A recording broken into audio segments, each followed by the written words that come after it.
Hey, it's Jason from Pro Guitar Studio, and today we're going to take a look at triads. And in particular, we're taking a look at bass note triads. Now, I've given them this name because we're just doing the first three notes of a triad, essentially outlining a chord. And this is really applicable to bass guitar as well. So I always think it's a good idea if you play guitar to learn bass guitar, learn how basses make up bass lines, that kind of stuff, because it really helps with your guitar playing as well, especially in the low end, because a lot of players tend to stick to the first 3 or 4 strings when it comes to lead guitar, but learning how to use the lower sounding notes is definitely very important as well. So we're going to look at the triads here, and I've basically just created a bass line on the guitar for this piece, and it's a very similar pattern throughout each chord. So as we go from chord 1 to chord 2 to chord 3 to chord 4, the rhythmic pattern is the same, and we're using just a major and minor arpeggio. Okay, so we're going to start off with an E minor, go to a G, finish with a C, and then A minor. So let's dive right in here.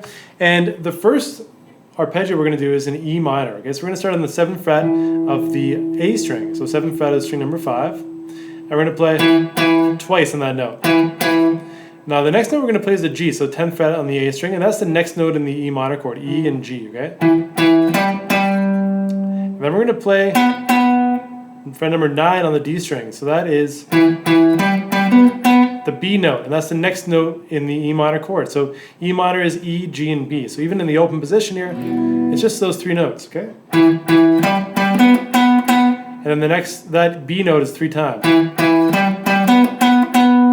And then back to G, E. 1, 2, 3, 4. So let that sit for 4 beats after. 2, 3, 4. Now, the next chord is a G, and we're going to play the same rhythm, but the triads, or the arpeggio here, is different. So we're playing a G, a B, so fret number 10 on the A string, 9 on the D string, and then 12 on the D string. It's the same rhythm for the G, G, B, B, D, D, D, and then back B, G. Okay, so 10, 10, 9, 9, 12, 12, 12, 9, back to 10. And like I said earlier, this is a really simple lesson here. We're just going to go through and try to get the idea of these arpeggios. So you can even take these shapes and do something else with them. Okay? Now we're going to do the same thing we just did here on the G, on the C. So we're going to go to the 8th fret, string number 6. And C is C, E, and G. So E is fret number 7 on the A string, and fret number 10 on the A string as well. So 8 on low E, 7 on the A, 10 on the A. Same rhythm, so 8, 8, 7, 7, 10, 10, 10, 7, 8. All right, and then finishing off on the A minor, so same shape as the E minor, so we have 5, 5 on string number 6, 8, 8, which is a C note, so A, A, C, C, and then E is the final note in the chord. So fret number 7 on the A string. And then 8, 5 at the end, okay? So we have this. 2, 3, 4.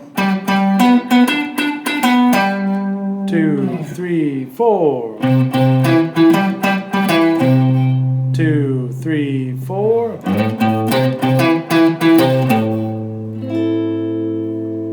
So really we just have 4 chords, same rhythmic pattern on each of those arpeggios, and just 2 arpeggios total, but on different string sets. Okay, so the really useful thing here is if you learn those shapes, you can use it to create riffs.